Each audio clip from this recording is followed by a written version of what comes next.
Draw then, Miss Fairley. Show these good people what a lady's companion is worth. I would rather not, your grace. You would rather not. Of course. It is one thing to correct a duke's aim before his guests. It is quite another to prove your tongue with your hands. My hands are steadier than my tongue, your grace. That has always been the trouble. Then let them speak. 200 are watching. Or will you run, as your betters expect? I do not run. I am only sorry for your arrow. Sorry for my arrow. Whatever can you mean by that?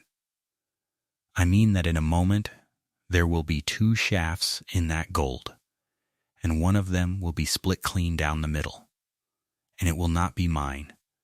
The wind came off the lake first, before anything else did. It came in a long quartering slant across the archery lawn, bending the tops of the far chestnuts, lifting the edges of 200 silk shawls, carrying with it the smell of cut grass and river water, and the roasted almonds the footman had been passing since noon. It was a beautiful wind, the last golden thing of the summer, and it was moving 3 points off true across the butts, and only one person on that whole bright lawn had bothered to feel it on her cheek and understand what it meant. She stood where the paid companions always stood, half a step behind the chair of the woman who employed her, close enough to fetch and far enough to be forgotten. Her name was Aloan Fairley, and she was 21, and she wore a gown the color of a dove's breast that had been fashionable 3 seasons ago, and was now merely clean. The hem had been turned once already, and would not survive a second turning. The fingertips of her gloves had been re-stitched so often that the thread there was a paler gray than the rest. A small private geography of poverty that no one at Haringcourt Park had ever looked closely enough to read. Here is what the lawn did not know.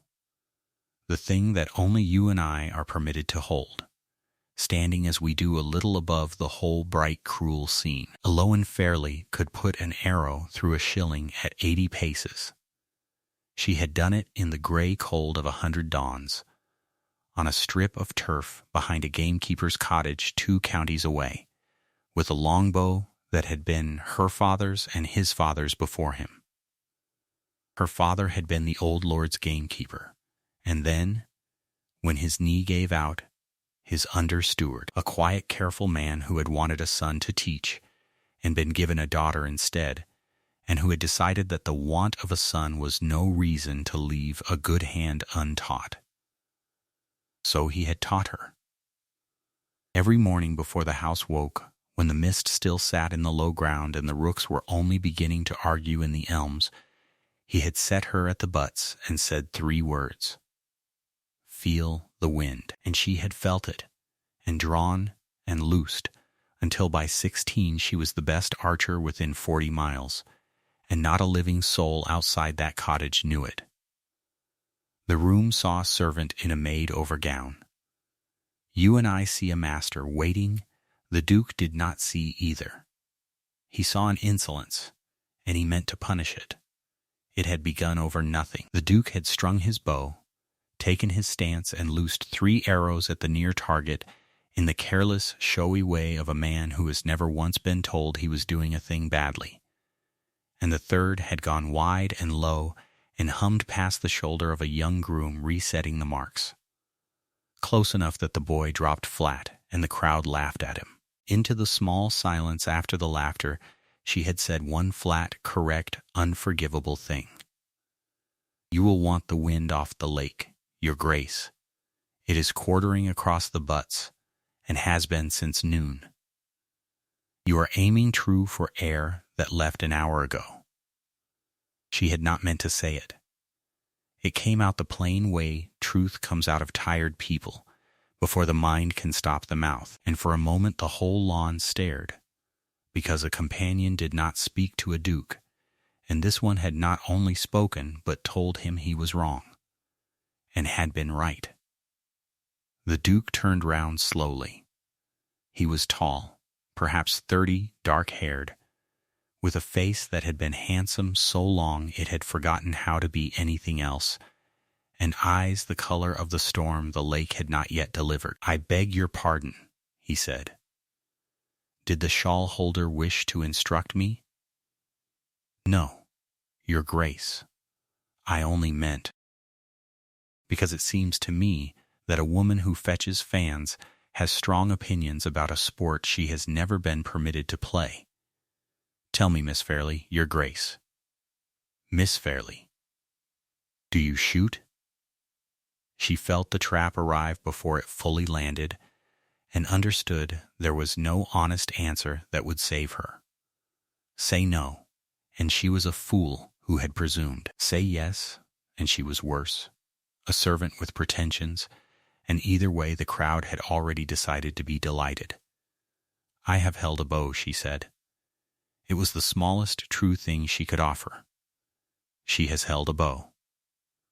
The Duke smiled, and it was not kind, and around him the guests began to smile that same smile, a whole field of grass bending all one direction in a wind. "Then hear my proposal, Miss Fairley, and I make it before all these good people so none of us may pretend afterward it was not fairly done. My man Reeve will shoot against you. 3 ends. Outshoot him, and I shall pay you 500 guineas in coin, here, and apologize to you before every soul on this lawn." The crowd made a low, pleased noise. "And if I do not, Your Grace?" "If you do not," the Duke said, and here the pleasantness left his voice entirely, so that what remained was only the cold thing beneath it. "Then you will leave this county. You will quit Lady Oncliffe's service, remove yourself from the neighborhood, and never trouble your betters with your opinions again. Let us discover, publicly, whether you have earned the right to your tongue." The lawn had gone very quiet. Even the wind seemed to drop, holding itself, the way a room holds itself when someone has said the thing that cannot be taken back. Alowan Fairley looked at the target 80 paces off, and at the man Reeve loosening his shoulders, and at the 200 faces in their rows of gilt chairs, all turned toward her with the same bright hunger, and she did not flinch. She had trained herself long ago not to. When you are poor and dependent, your face is the only thing entirely your own, and she kept it still as other women kept their linen white, a discipline and a defense. She counted silently, 1, 2, 3, and let the count steady her, and set the dowager's shawl very carefully over the back of the empty chair beside her. "Alowan," the dowager's voice low from the chair. Lady Oncliffe was old and sharp and had spent 40 years watching men be cruel in drawing rooms. "You need not do this. Come away. I will take you home and let them say what they like." "Thank you, my lady. But if I come away now, they will say I ran, and you will have to hear it every day for a year. I would rather shoot." "Can you shoot, child?" "My father was a gamekeeper, my lady," Elowen said, and let a small dry gleam show in her face, the first crack in 3 years of careful invisibility. "I can shoot." And she walked out onto the lawn. You must understand what she walked into, because those 200 did not. And the not understanding is the whole of what makes this worth telling. To every eye on that grass she was a servant let out to be humbled, a diversion, a cruelty dressed as a game, and the guests settled into their chairs with the comfortable anticipation of people promised a small, entertaining disaster that will cost them nothing. The champion Reeve, to his credit, did not smile. He only watched her hands as she took up the borrowed bow, and something in his weathered face grew still, because Reeve had shot for money since he was a boy, and he knew, before anyone else, what it means when a person takes up a longbow without a single wasted motion. The Duke came to stand a little nearer than a duke should stand to a servant. "You draw past your cheek," he said. Not quite a taunt now. More a man saying a thing aloud to understand it. Most women draw to the chin, if they draw at all. Where did a companion learn to draw past the cheek? At the butts, your grace. She loosed. The arrow went into the outer ring, low, deliberately low. There, said a lady in primrose, loud enough to carry. There she has missed the gold entirely. So she has, the Duke agreed, though he did not sound as satisfied as his words. Alohan's hands did not belong to a woman who had just missed. They belonged to a woman who had just measured something. I am spending the first arrow to learn the wind, your grace, she said, low, only to him. My father drilled it into me never to trust the first arrow. Let the first one teach you, he used to say. Your champion has not troubled to learn the wind at all. He is very good, and he is shooting from memory. That will cost him at the last end, when the breeze drops. You are very sure of the breeze. I am sure of nothing, your grace, only listening. There is a difference, though I grant it is a small one. Reeve shot, and Reeve was very good. His arrow struck the gold a hand's breadth off center, a clean professional shot, and the crowd applauded him. Your champion is excellent, your grace, she told him. He is the best archer in 3 counties. Then I am fortunate to shoot beside him. One learns most from the people who are better than oneself. My father said that too. Your father, the gamekeeper. My father, the gamekeeper. And what else did your father, the gamekeeper, say, Miss Fairley, that a duke ought to know? She looked at him fully then, and he was surprised to find he did not enjoy being looked at by her, because she looked at him the same way she looked at the target, without fear and without particular respect, only measuring. He said that a man who cannot lose a game with grace has no business making other people play it. But I do not suppose you wish to hear that one, your grace. Somebody in the crowd laughed. Not with the Duke this time. At him. It was a small laugh, quickly stifled, but the Duke heard it, and something moved in his storm-colored eyes that was not only anger. It was the first crack. The second end began.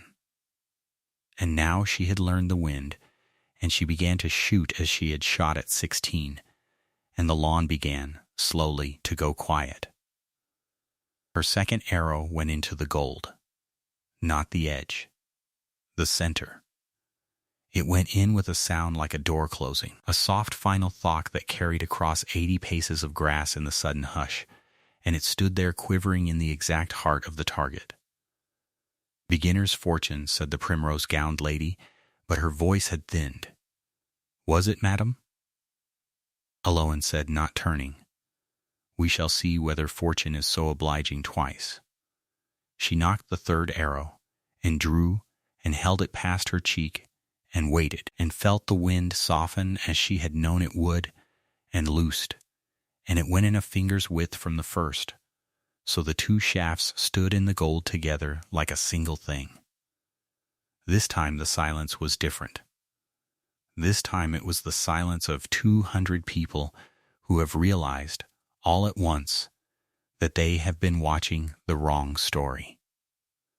Miss Fairley, the Duke said. Who are you? I am Lady Aincliffe's companion, your grace.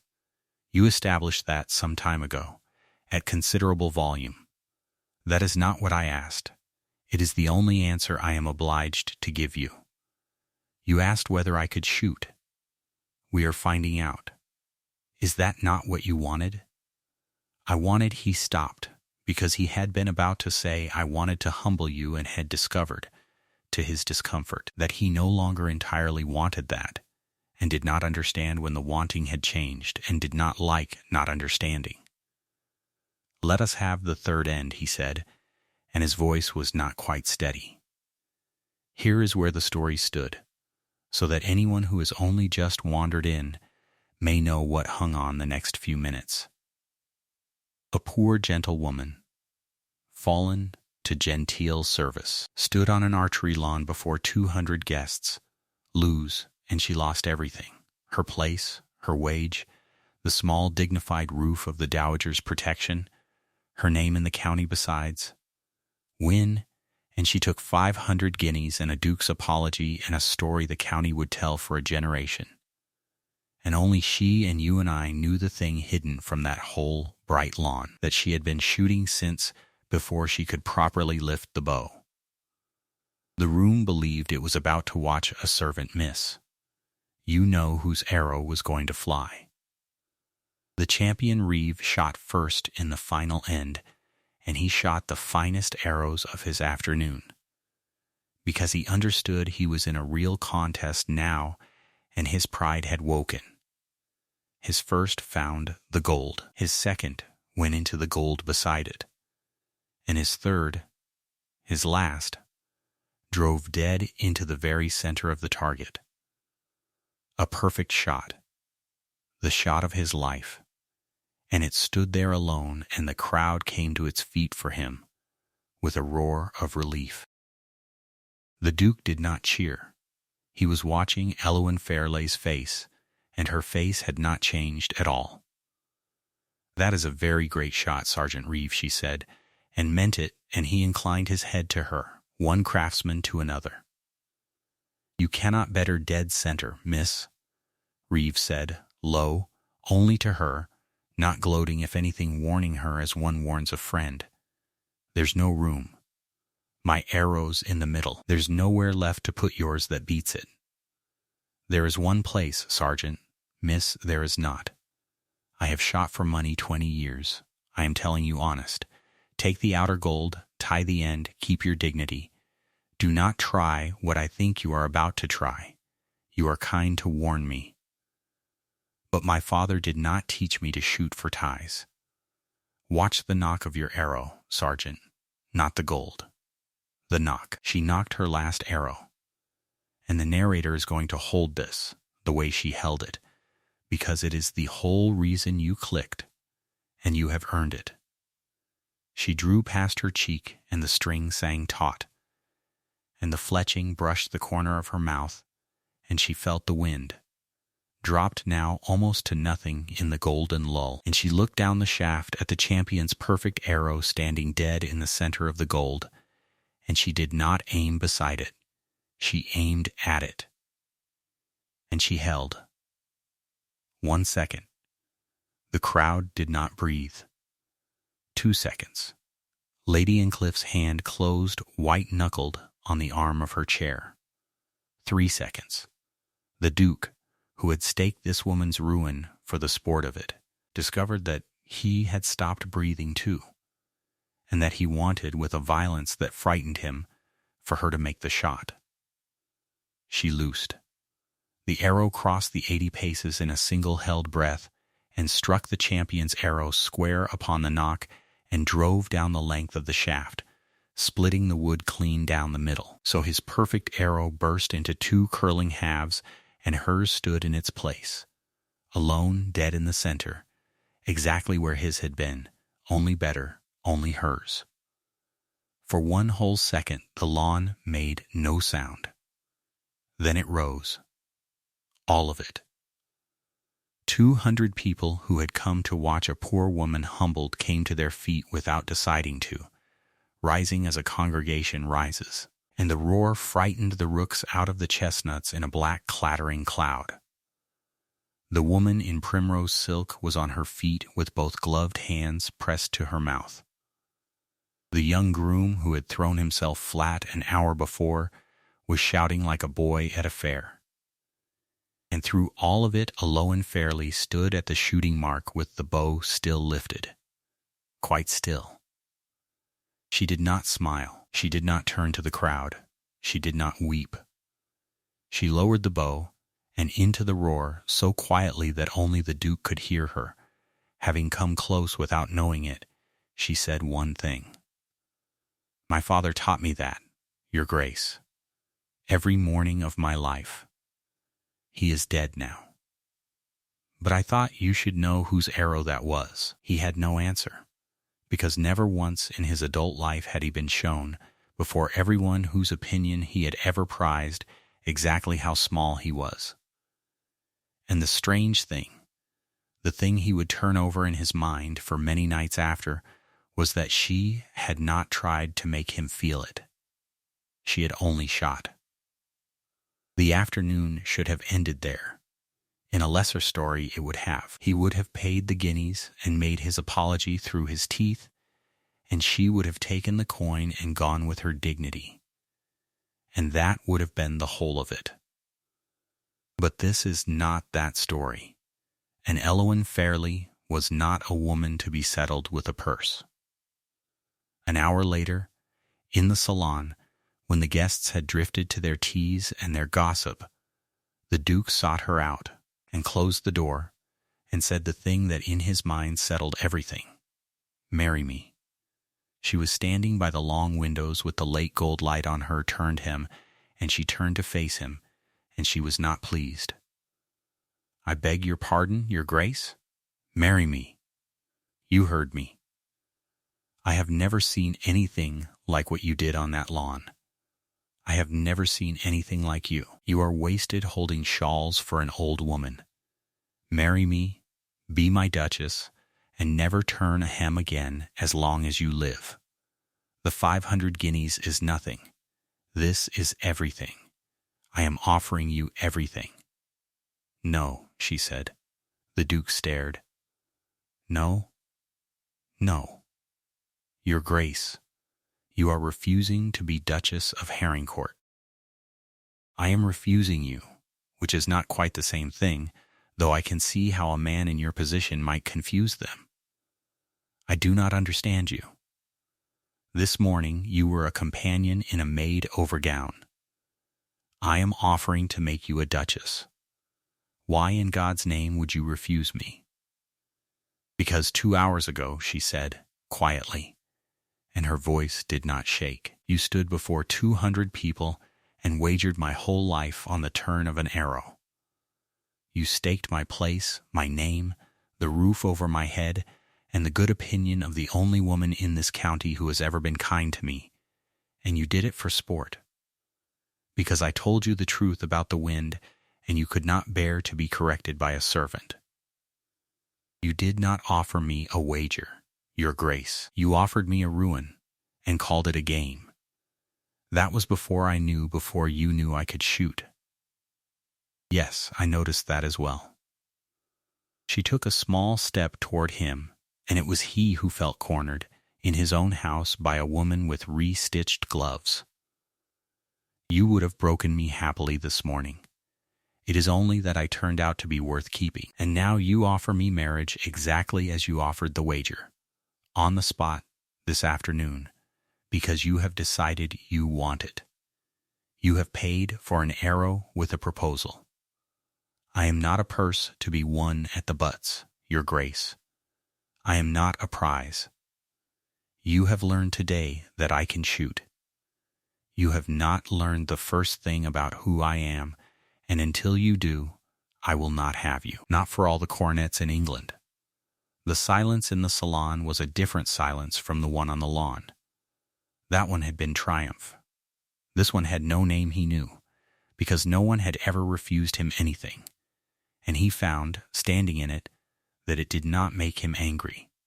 It made him ashamed, and under the shame was respect, and under that, worse still, was something warmer he was not at all ready to name. "Then tell me who you are," he said at last, and his voice had lost all its ducal ease, so that what was left was only a man in a room. "Because I find, Miss Fairley, that I would very much like to know, and that I have never in my life wanted anything so inconvenient. That is a better question than any you asked me on the lawn, but you do not get the answer for the asking. You earn it as anyone earns it, slowly and by deserving it." She picked up the shawl from the chair and folded it over her arm. A servant again. "Good afternoon, your Grace. Lady Ancliffe will be wanting her tea." And she left him there, in the gold light, undone, now. The lawn was the shot you came for, but the story is what came after, and it took the whole rest of that long autumn, and it is worth the telling slowly, because it is where the proud duke became a man worth a gamekeeper's daughter, which is harder to accomplish than splitting an arrow, and takes rather longer. He began badly, as proud men do. The next morning he sent 500 guineas to the dowager's rooms in a locked box with a formal note, and it came back unopened, with 3 lines in a clean, upright hand. Your Grace. The wager was that I outshoot your champion. I did. But I never agreed the coin was mine to keep, and I would rather owe you nothing at all. Give it to the groom who threw himself flat in the grass. He earned more of your notice yesterday than I did. Fairly, he read it 4 times. Then he laughed, once, short and astonished, and sat down at his desk and began, badly, to court a woman properly for the first time in his life. I have brought you a beau, he announced the following afternoon, finding her cutting flowers in the rose garden for the dowager's rooms. He held out a magnificent thing, all gilt and polished yew, the finest to be had from London on short notice. It is yours. It is very beautiful, Your Grace, and I want none of it. You are the greatest archer I have ever seen, and you will not take a bow? I have a bow. It was my father's. It is worth nothing, and I would not trade it for every gilt stick in London. She snipped a stem. You are still trying to pay me. You have only changed the currency. A bow instead of guineas. It is the same mistake in a prettier coat. Then tell me what would not be a mistake. There was real frustration in it, but under it, the first genuine humility she had heard from him, and she looked up from the roses and considered him. Sit down, Your Grace, there, on the bench, and put that bow down. It is embarrassing us both. He sat.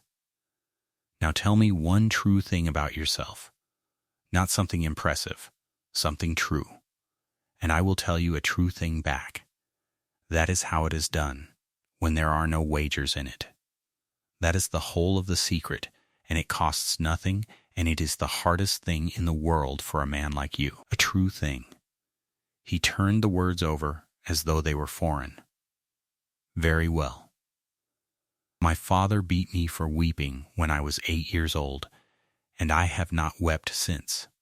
And I do not know how to be anything but hard. I mistook the hardness for strength my whole life, until an afternoon on a lawn, when a woman in a gray gown showed me that the strongest thing I had ever seen was a person keeping her face still while I tried to ruin her. He stopped, appalled at himself. I did not mean to say so much. No, she agreed. You did not.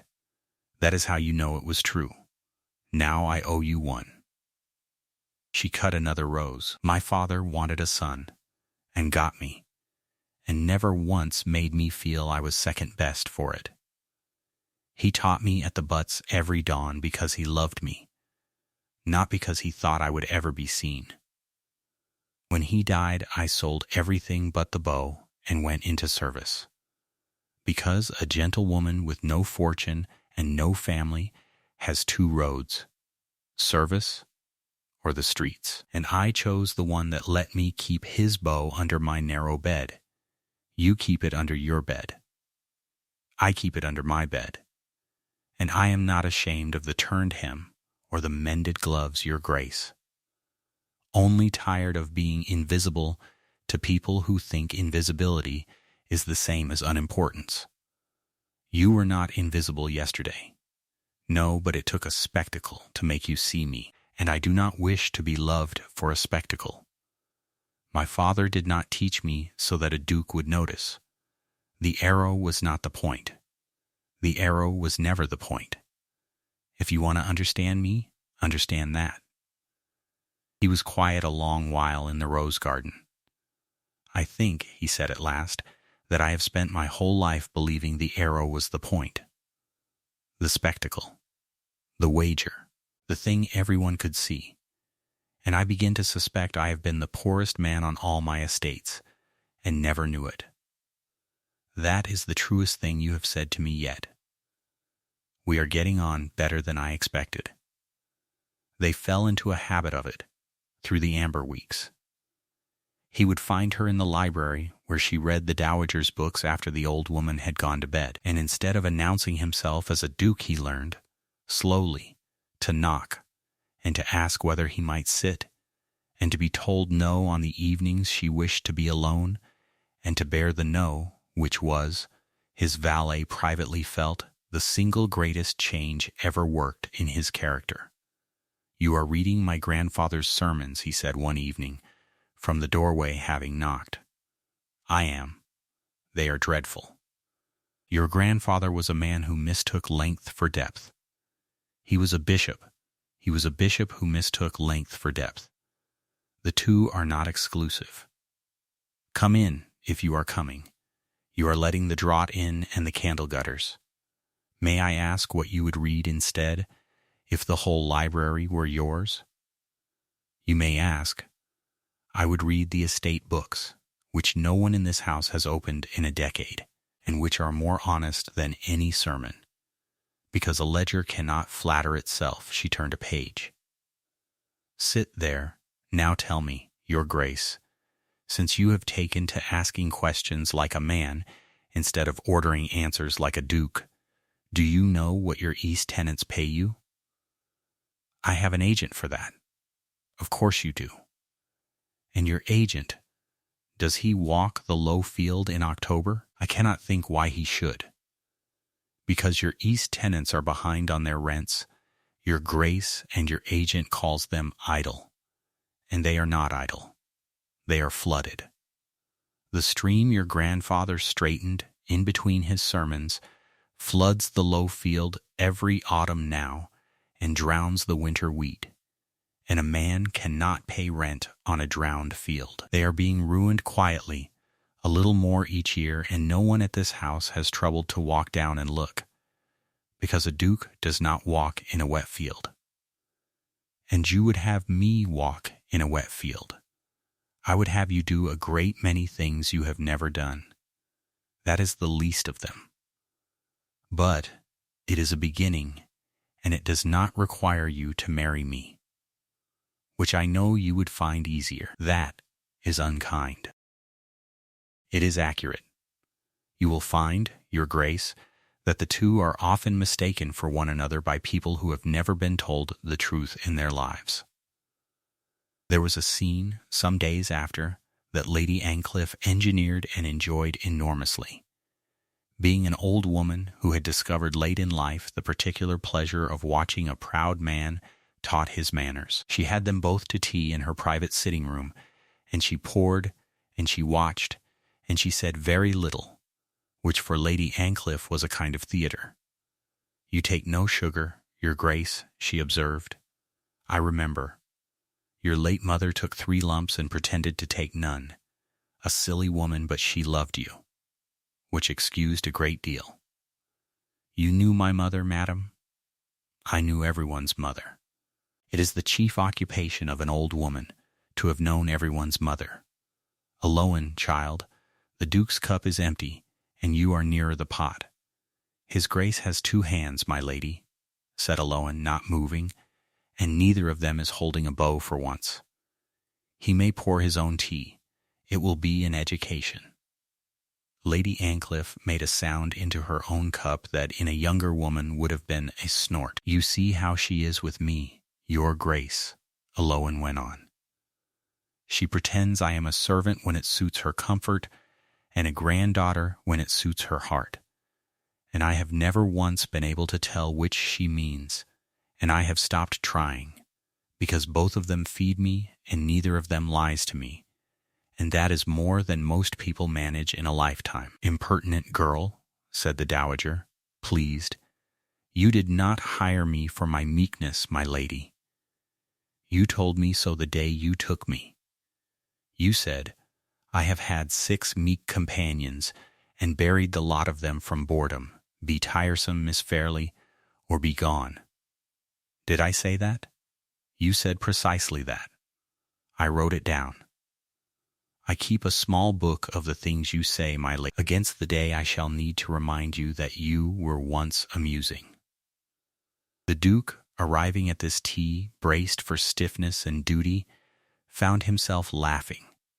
A real laugh, startled out of him before he could arrange his face into something ducal, and he heard it leave him with a kind of astonishment, because he could not remember when he had last laughed at a table and not at someone. "Ah," said Lady Ancliffe, watching him over the rim of her cup with her old sharp eyes.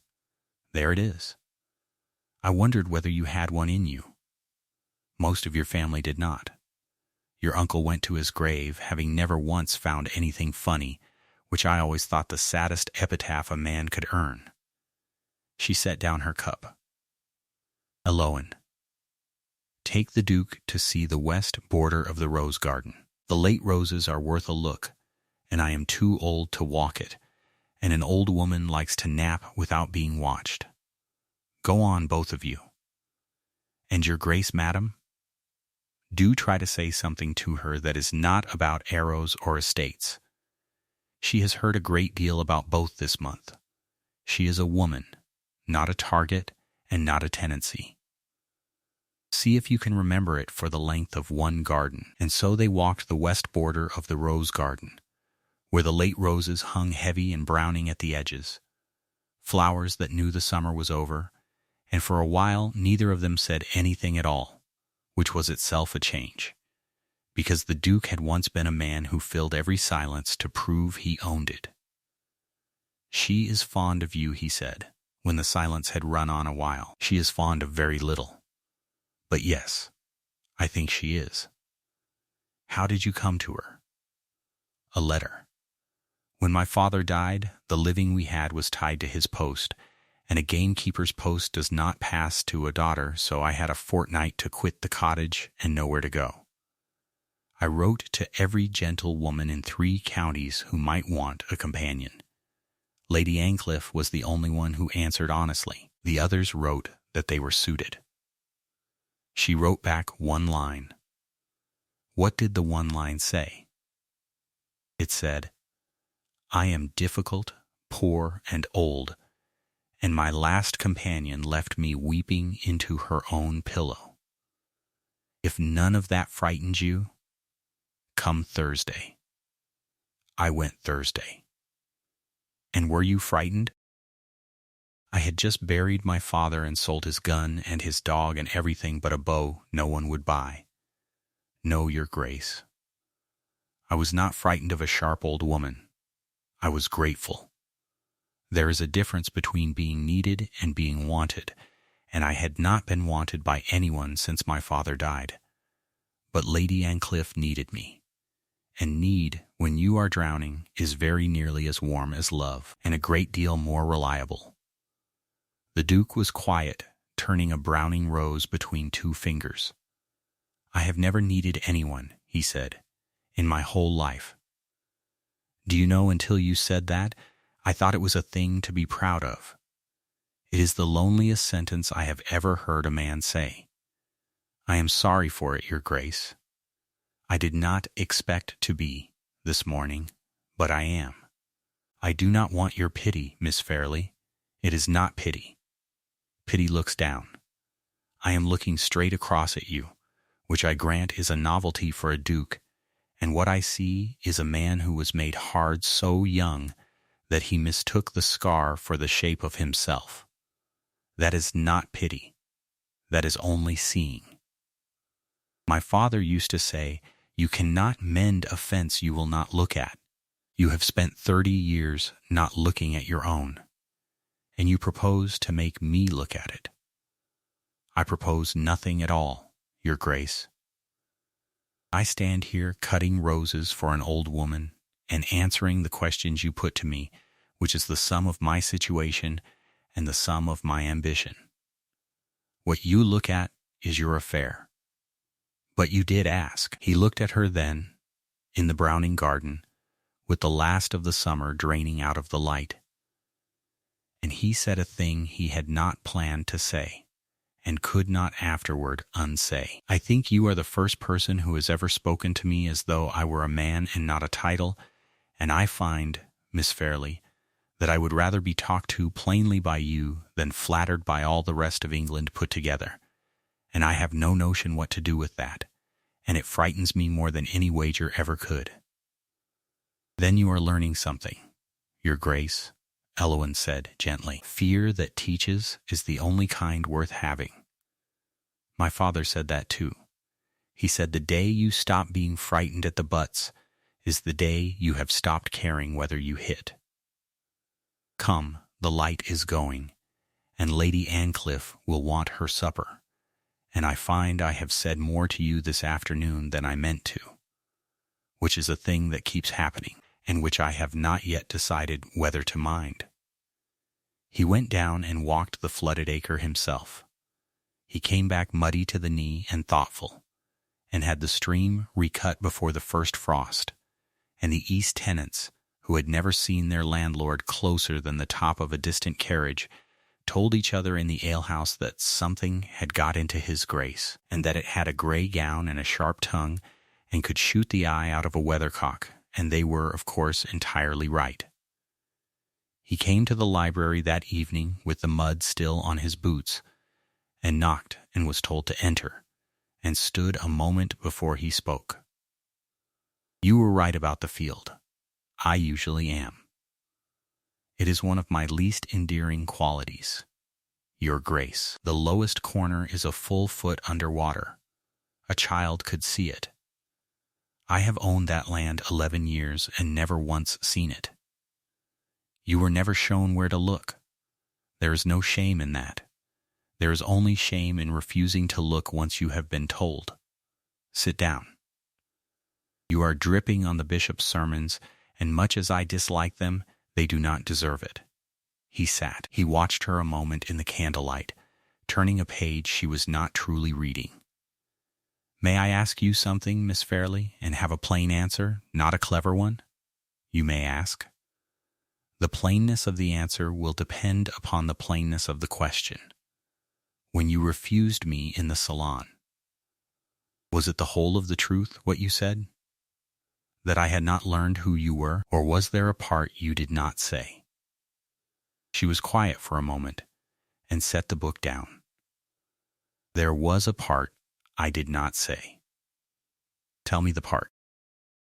"The part I did not say," Eloin said slowly, "is that a piece of me wanted to say yes. Not to the coronet. I told you the truth about the coronet. I do not want it, and I never shall.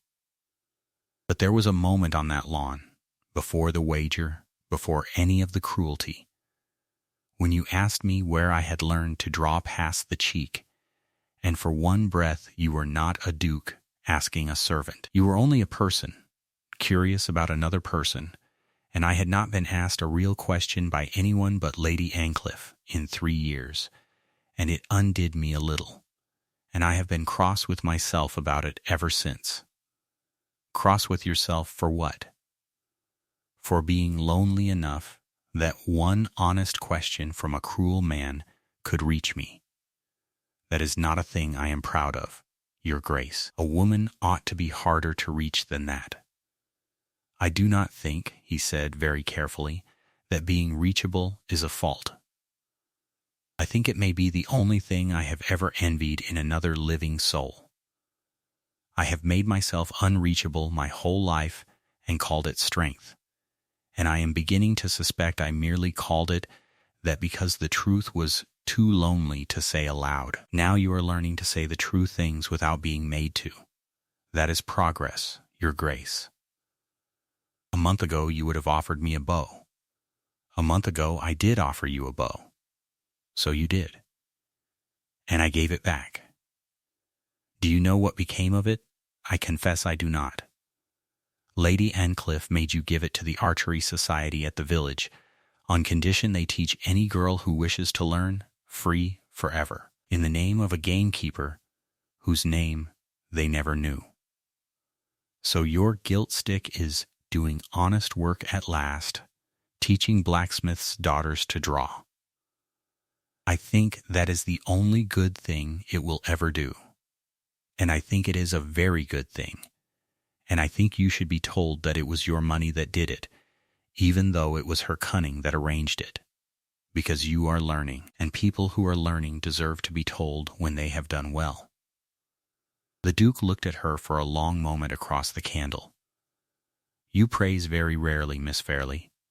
I praise exactly as often as it is earned, which in most company is rarely, and in yours is becoming, to my considerable surprise, rather more frequent. Do not let it go to your head. Go to bed. You are still dripping, and I have 4 more of these dreadful sermons to survive before I sleep."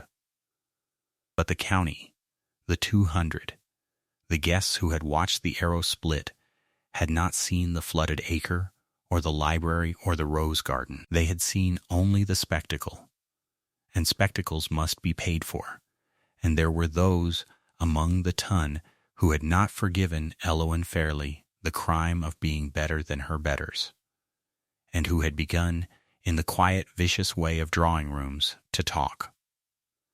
It came to a head at the last great gathering of the season, a ball at Haringcourt Park itself, in the person of the lady in primrose silk, whose name was Mrs. Copplestone, and who had decided that a companion who split arrows and refused dukes was a dangerous sort of person who wanted taking down. "Of course, Mrs." Copplestone said, in the crowded ballroom, in the carrying voice of a woman who means to be overheard, "one does wonder where a lady's companion learned such a very unladylike trick. It is not natural, is it, in a gentlewoman? One hears she was raised among gamekeepers. One hears all manner of things about how such a girl might have passed her time, alone, out of doors, in the dawns, with the men. The filth of the implication hung in the air, and around her the smiles began to spread. The field of grass bending in the wind. Eloan Fairley stood in her 3 seasons old gown at the edge of the ballroom, and the old cold discipline came down over her face, and she counted. 1, 2, 3. She did not flinch. She prepared to answer this alone, with her own straight back and no help from anyone, as she had answered everything. She did not get the chance. "Madam," the Duke had crossed his own ballroom in front of very nearly the same 200 who had watched the lawn, and he did not shout, because he had learned from a gamekeeper's daughter that the quiet voice carries furthest. "You will apologize to Miss Fairley." The ballroom went still. "Your Grace, I am sure I only. You implied a filthy thing about a virtuous woman because she can do something you cannot, and you did it loudly, so I shall correct you loudly, so no one may pretend afterward it was not fairly done." The words were an echo, and Eloan heard the echo and understood he had chosen them on purpose, that he was holding up his own cruelty of 3 months past and turning it against a worse one. Miss Fairley was taught to shoot by her late father, an under-steward and a better man than anyone in this room. She has more honor in her mended gloves than this whole county keeps in its jewels. I know, because I tested it cruelly on that lawn, and I was wrong, and I have been ashamed of it every day since. You saw the arrow. You cheered the arrow, but you did not see the woman, and neither did I until she taught me how. Apologize, madam, or leave my house. You would take a servant's part against mine? Mrs. Copplestone's voice rose, shaking. "Your Grace, she is nobody. She fetches an old woman's shawls. You cannot mean to she is the person who taught me what my own name is worth, madam, which is more than my father managed in 30 years. Nobody. You called her nobody on the very floor where I mean to marry her, if she will have me, which she has every right not to. Now do you apologize, or do you leave? You cannot be in earnest, Your Grace. You wagered against her yourself, before all of us, on that very lawn. You called her a servant with pretensions. We all heard you. You laughed. I did. I laughed, madam, and it is the thing I am most ashamed of in a life not short of shameful things. And I will thank you, not to hold my own worst moment up as a license for yours. I was wrong on the lawn. You know I was wrong, because you cheered the arrow with the rest of them. The difference between us is that I have spent 3 months trying to be sorry for it, and you have spent 3 months sharpening it into a knife to use on a woman who never did you a wrong in her life.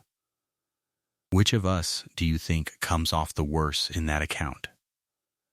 She has bewitched you. Everyone is saying it. A companion, a nobody, and a duke on a string. No one has bewitched me, madam. I have, simply, at last, and rather late, learned to tell the difference between a person worth knowing and a room full of people worth nothing at all. And I am sorry to say that this evening you have placed yourself very firmly on the wrong side of that line. I ask you a last time. Apologize, or leave my house, and let the whole county hear why you were asked to go. The whole ballroom had turned to stone. Mrs. Copplestone, white to the lips, looked from the Duke's face to Eloin's still one, and found no mercy in either, and understood that she had lost, publicly, in front of everyone, exactly as she had meant Eloin to lose. She began. I spoke hastily. I ask your pardon, Miss Fairley. I meant no you meant a great deal, madam, Eloin said. Not loudly, but the room heard it. But I accept your pardon. Because my father showed me that the only revenge worth taking on a small person is to be larger than they are. Good evening. And the Duke turned from Mrs. Copplestone in front of the 200 and crossed the last of the distance to where Eloin stood. And there, in the crowded ballroom, he did the thing no one in the county had ever seen him do. He took her hand, gently, and went down, in his fine coat, onto one knee on the ballroom floor, and looked up at her. I asked you once, on the day I wronged you, to marry me, and I asked you as a man pays a wager, and you were right to refuse me. I have thanked you for that refusal every day since, because it made me learn you. His voice was not steady now, and he did not try to make it so. I am asking again. Not as a duke, not as a prize to be claimed, or a debt to be paid. As a man who has been shown by you the exact size of his own soul, and has spent 3 months trying to grow it larger, and is not finished, and never will be, but would like to spend his life at the work of it. With you, if you will have him. I do not offer you everything, Eloin. I offer you myself, which is much less, and much harder, and the only true thing I have. Marry me. Not because I want you. Because I choose you. Every day, on purpose, I choose you. The whole ballroom held its breath, as the whole lawn once had. You have learned to knock, she said at last. You went down and stood in a flooded field for the sake of tenants you had never met. You have learned to say you were wrong in front of 200 people, which I did not think was in you. And you have just knelt on your own floor before all of them, which I know cost you more than 500 guineas ever could. She was quiet a moment. My father used to say, a good shot is not the one that hits the gold. It is the one you take honestly, having done all the work, and then let go, and trust. You have done the work, your grace. I have watched you do it. Then will you have me? You have not asked me for the thing you actually want. You have made me a very fine speech, and it was true, every word, and I was moved by it, and I will not pretend otherwise before all these people. But you asked me to marry a duke. You did not ask me for the one thing I have wanted since I was a girl at the butts in the cold, which is not a coronet, and never was. Tell me the thing. I will ask for it, whatever it is. I have learned that much at least. I want to be seen, plainly, on an ordinary morning, in an old gown, when there is no crowd and no wager and nothing to win. Not the woman who split the arrow.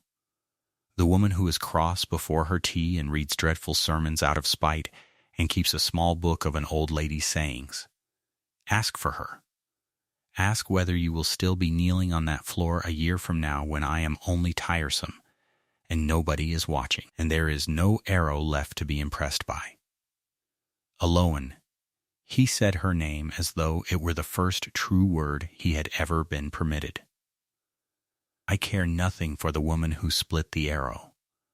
I have thought about it a great deal, and I find the arrow bores me now, because anyone might learn a skill, and only you could have refused me as you did. I want the one who is cross before her tea. I want the small book of sayings.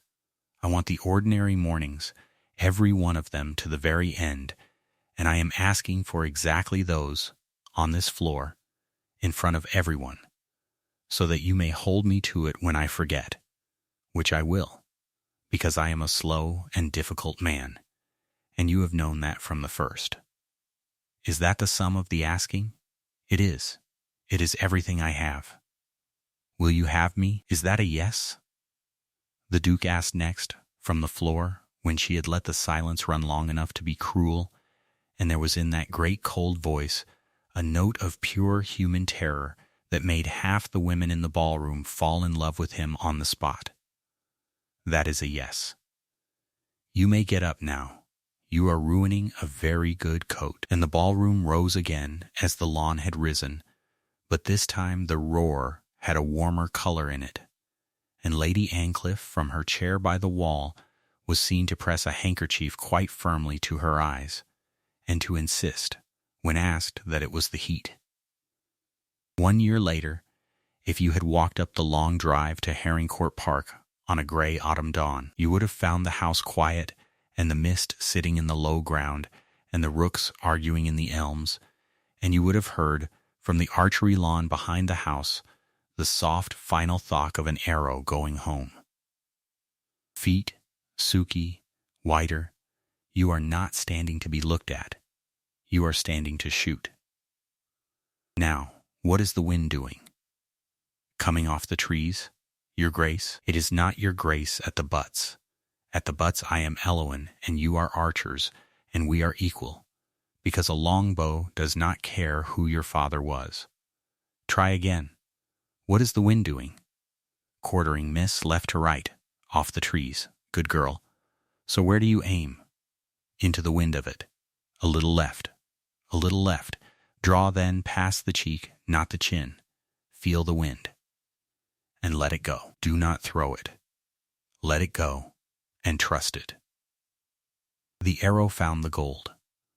3 of the tenant's daughters, girls with cold hands and serious faces, stood ranged along the shooting mark, and the Duchess of Haringcourt, in a plain morning gown with her chestnut hair and a low simple knot, moved down the line and corrected a grip here and a stance there, and said to each of them in turn the 3 words her father had said to her every dawn of her childhood.